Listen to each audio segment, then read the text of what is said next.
Welcome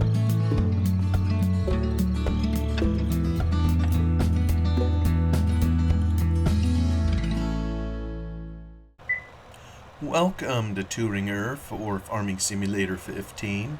We now continue in our reading of The Octopus, A Story of California by Frank Norris, Book 2, Chapter 1.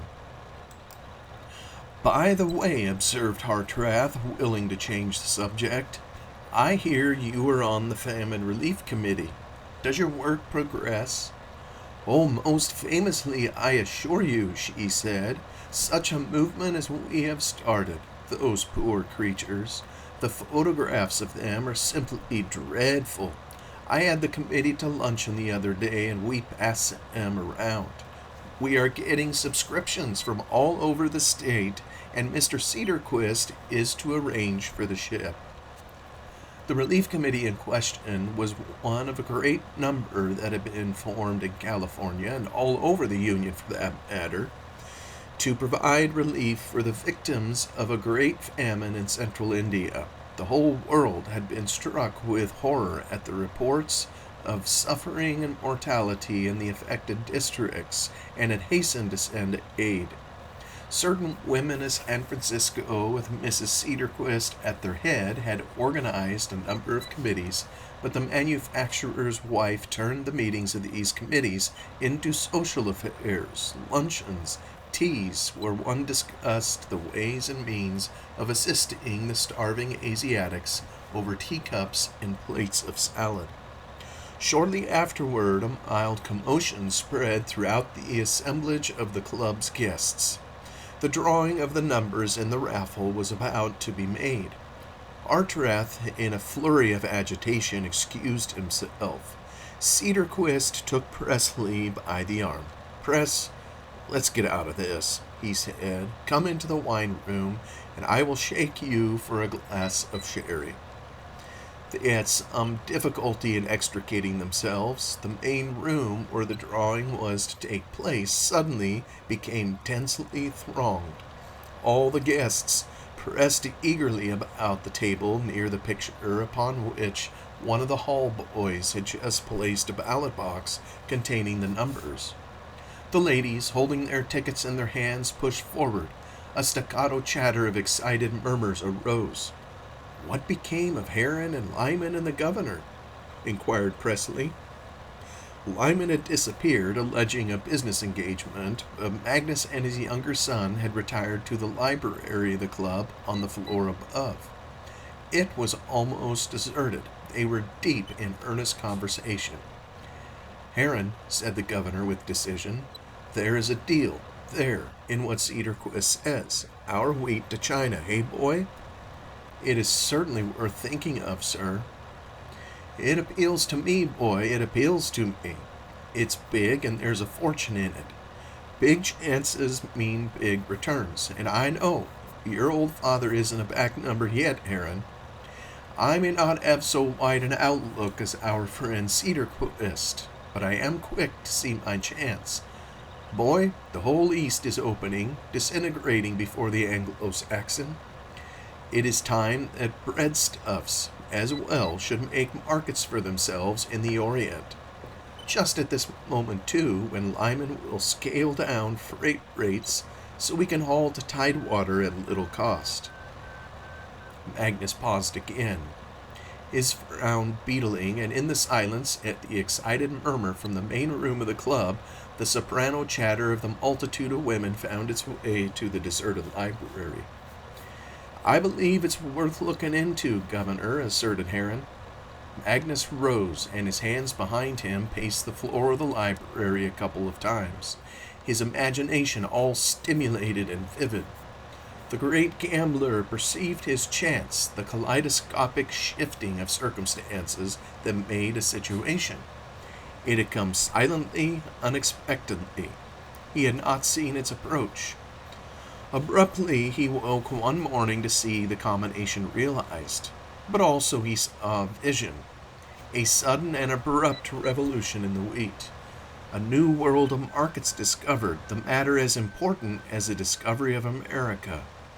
The torrent of wheat was to be diverted, flowing back upon itself in a sudden colossal eddy, stranding the middleman, the entrepreneur, the elevator and mixing house men, dry and despairing, their occupation gone.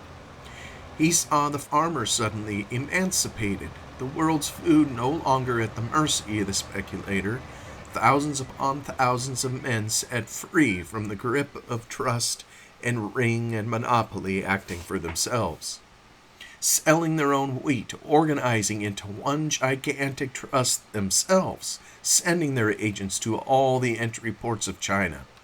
Himself, Annixter, Broderson, and Osterman would pool their issues. He would convince them of the magnificence of the new movement. They would be its pioneers. Heron would be sent to Hong Kong to represent the Four. They would charter, probably buy, a ship, perhaps one of Cedarquist's, American-built, the nation's flag at the peak, and the sailing of that ship, gorged with the crops from Broderson's and Osterman's ranches, from Quien Sabe and Los Muertos, would be like the sailing of the caravels from Palos. It would mark a new era. It would make an epic. With this vision still expanding before the eye of his mind, Magnus, with Heron at his elbow, prepared to depart. They descended to the lower floor and involved themselves for a moment in the throng of fashionables that blocked the hallway and the entrance to the main room, where the numbers of the raffle were being drawn. Near the head of the stairs, they encountered Presley and Cedarquist, who had just come out of the wine room. Magnus, still on fire with a new idea, pressed a few questions upon the manufacturer before bidding him goodbye. He wished to talk further upon the great subject, interested as to details, but Cedarquist was vague in his replies. He was no farmer. He hardly knew wheat when he saw it. Only he knew the trend of the world's affairs. He felt them to be setting inevitably eastward. However, his very vagueness was a further inspiration to the governor. He swept details aside. He saw only the grand coup, the huge results, the East conquered, the march of empire rolling westward, finally arriving at its starting point, the vague, mysterious Orient. He saw his wheat, like the crest of an advancing billow crossing the Pacific, bursting upon Asia, flooding the Orient in a golden torrent. It was the new era. He had lived to see the death of the old and the birth of the new. First the mine, now the ranch. First gold, now wheat. Once again he became the pioneer, hardy, brilliant, taking colossal chances, blazing the way, grasping a fortune, 1 million in a single day. All the bigness of his nature leaped up again within him. At the magnitude of the inspiration, he felt young again, indomitable, the leader at last, king of his fellows, resting from fortune at this 11th hour before his old age, the place of high command which so long had been denied him. At last he could achieve. Abruptly, Magnus was aware that someone had spoken his name. He looked about and saw behind him, at a little distance, 2 gentlemen, strangers to him. They had withdrawn from the crowd into a little recess. Evidently, having no women to look after, they had lost interest in the afternoon's affair. Magnus realized that they had not seen him. One of them was reading aloud to his companion from an evening edition of that day's newspaper. It was in the course of this reading that Magnus caught the sound of his name. He paused, listening, and Presley, Heron, and Cedarquist followed his example. Soon they all understood. They were listening to the report of the judge's decision, for which Magnus was waiting, the decision in the case of the League versus a railroad. For the moment, the polite clamor of the raffle hushed itself. The winning number was being drawn. The guests held their breath, and in the ensuing silence, Magnus and the others heard these words distinctly. It follows that the title to the lands in question is in the plaintiff, the Pacific and Southwestern Railroad, and the defendants have no title, and their possession is wrongful. There must be findings and judgment for the plaintiff, and it is so ordered. In spite of himself, Magnus paled. Heron shut his teeth with an oath. Their exaltation of the previous moment collapsed like a pyramid of cards. The vision of the new movement of the wheat, the conquest of the East, the invasion of the Orient seemed only the flimsiest mockery.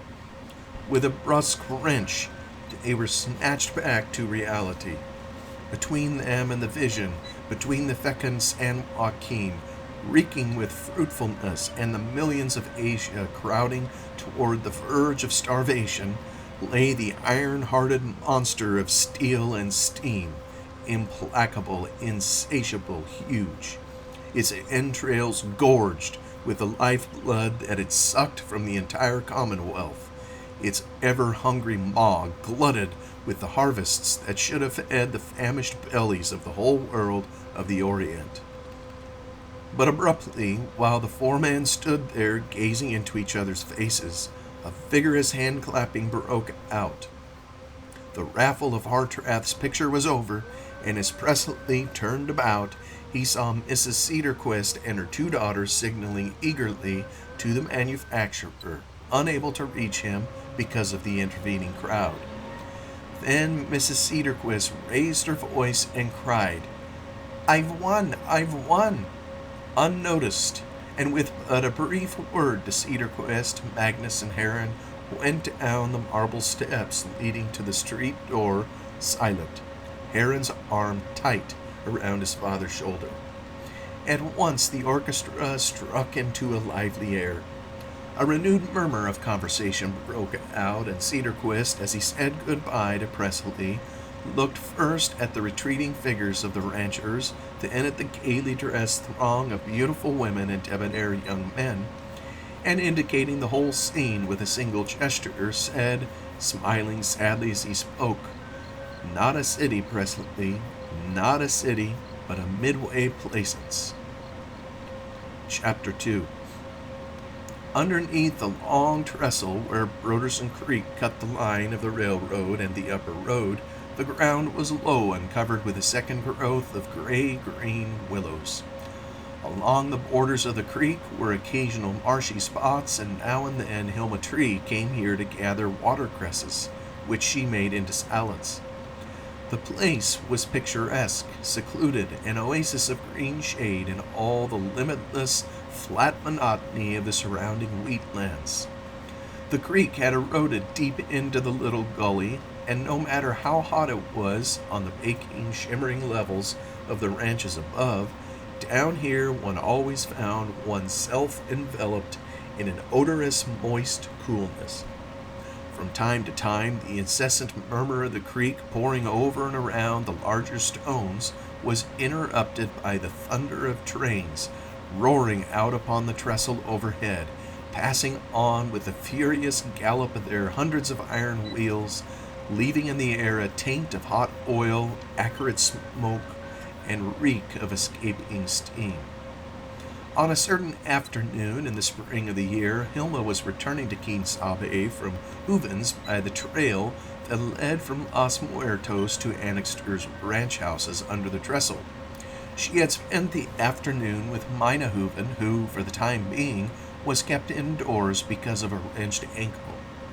As Hilma descended into the gravel flats and thickets of willows underneath the trestle, she decided that she would gather some cresses for her supper that night. She found a spot around the base of one of the supports of the trestle where the cresses grew thickest, and plucked a couple of handfuls, washing them in the creek, and pinning them up in her handkerchief. It made a little round gold bundle, and Hilma, warm from her walk, found a delicious enjoyment in pressing the damp ball of it to her cheeks and neck. For all the change that Annixter had noted in her upon the occasion of the barn dance, Hilma remained in many things a young child. She was never at loss for enjoyment, and could always amuse herself when left alone.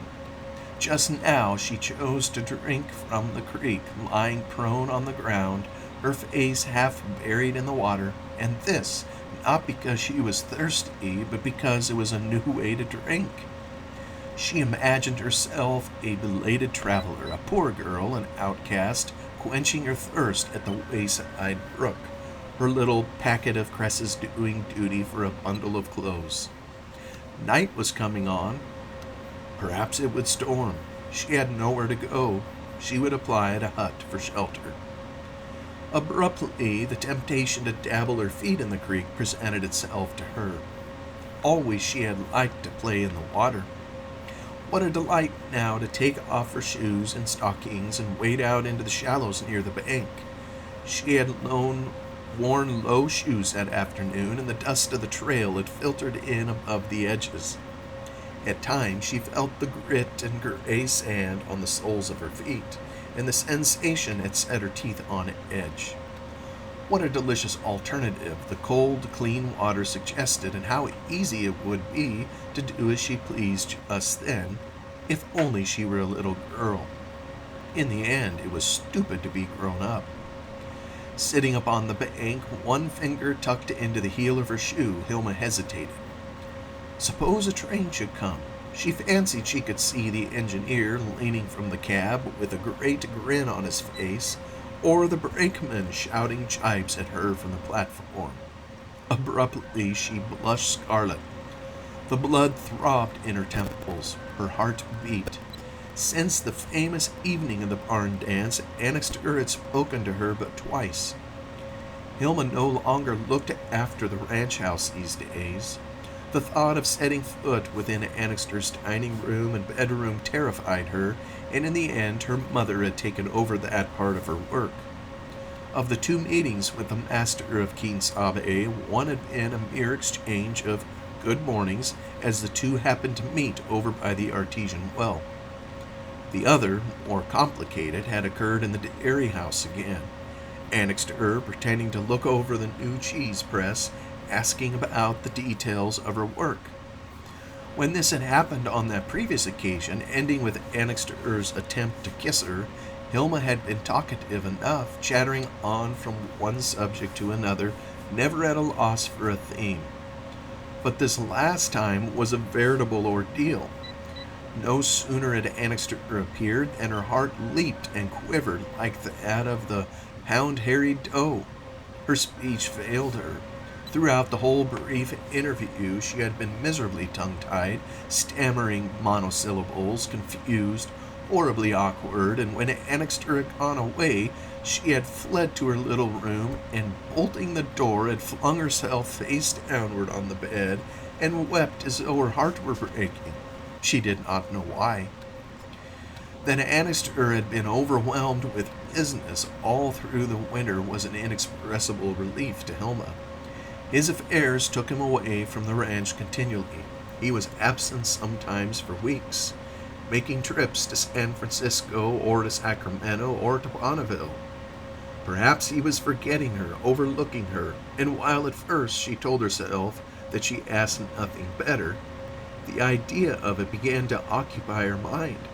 She began to wonder if it was really so. She knew his trouble. Everybody did. The news of the sudden forward movement of the railroad's forces inaugurating the campaign had flared white-hot and blazing all over the countryside.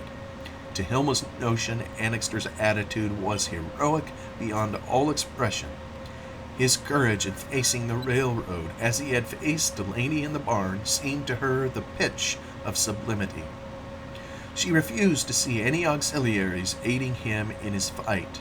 To her imagination, the great league which all the ranchers were joining was a mere form. Single-handed, Annixter fronted the monster. But for him, the corporation would gobble Quien as a whale would a minnow.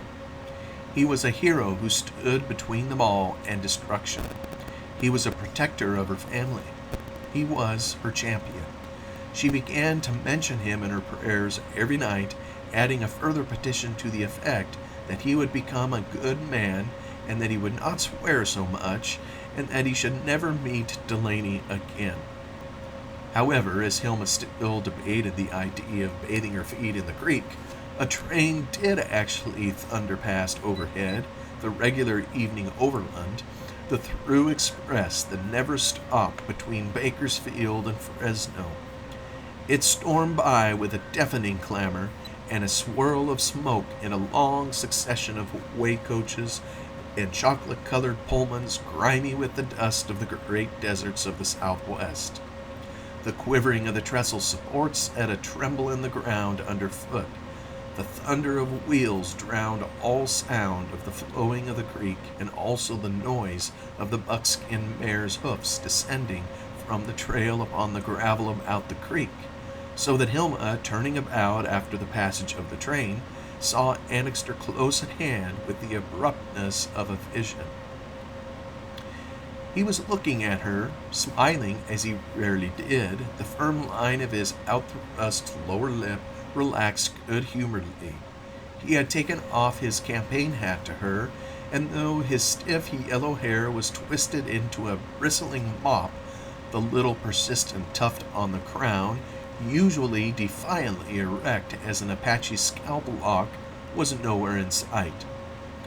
"Hello, it's you, is it, Miss Hilma?" he exclaimed, getting down from the buckskin and allowing her to drink. Hilma nodded, scrambling to her feet, dusting her skirt with nervous parts of both hands. Annixter sat down on a great rock close by, and the loop of the bridle over his arm, lit a cigar, and began to talk.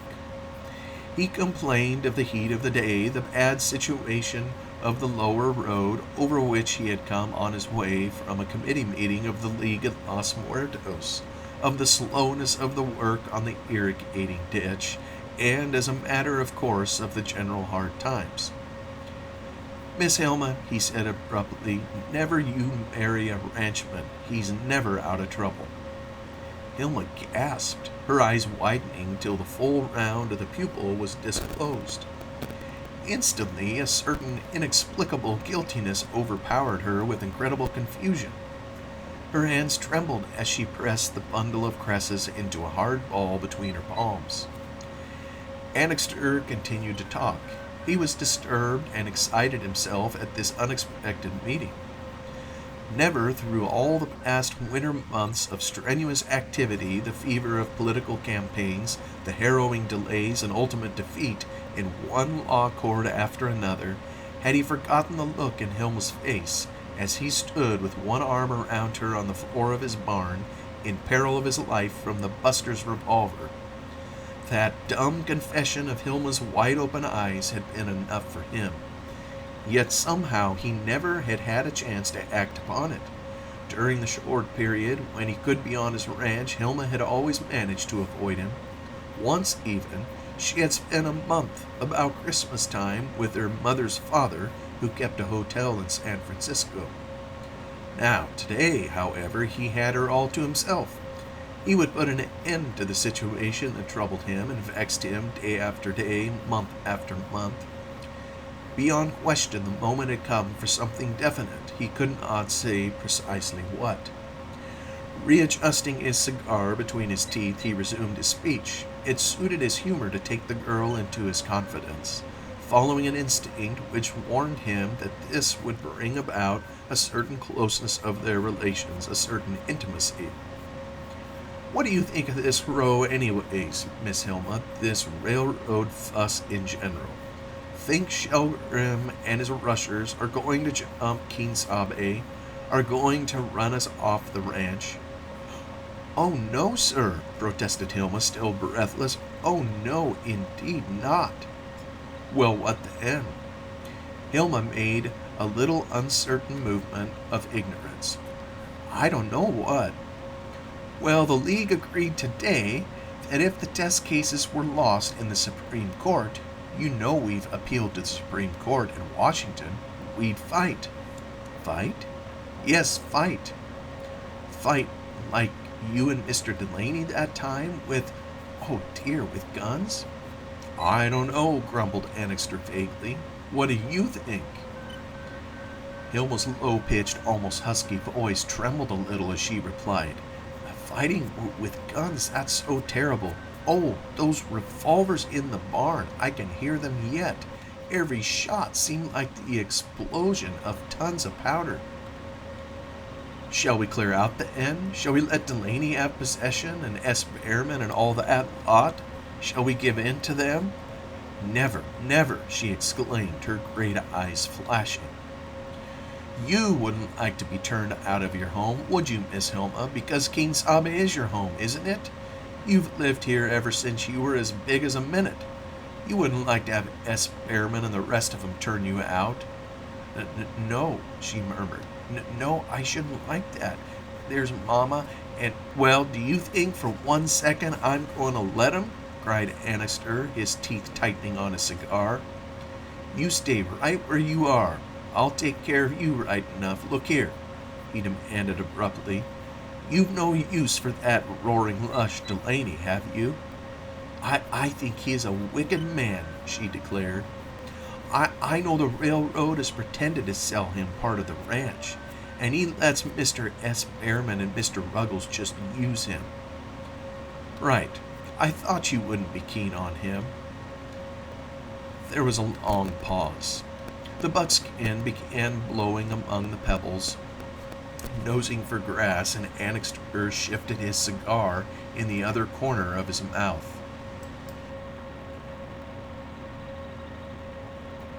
Pretty place, he muttered, looking around him. Then he added, Miss Hilma, see here. I want to have a kind of talk with you, if you don't mind.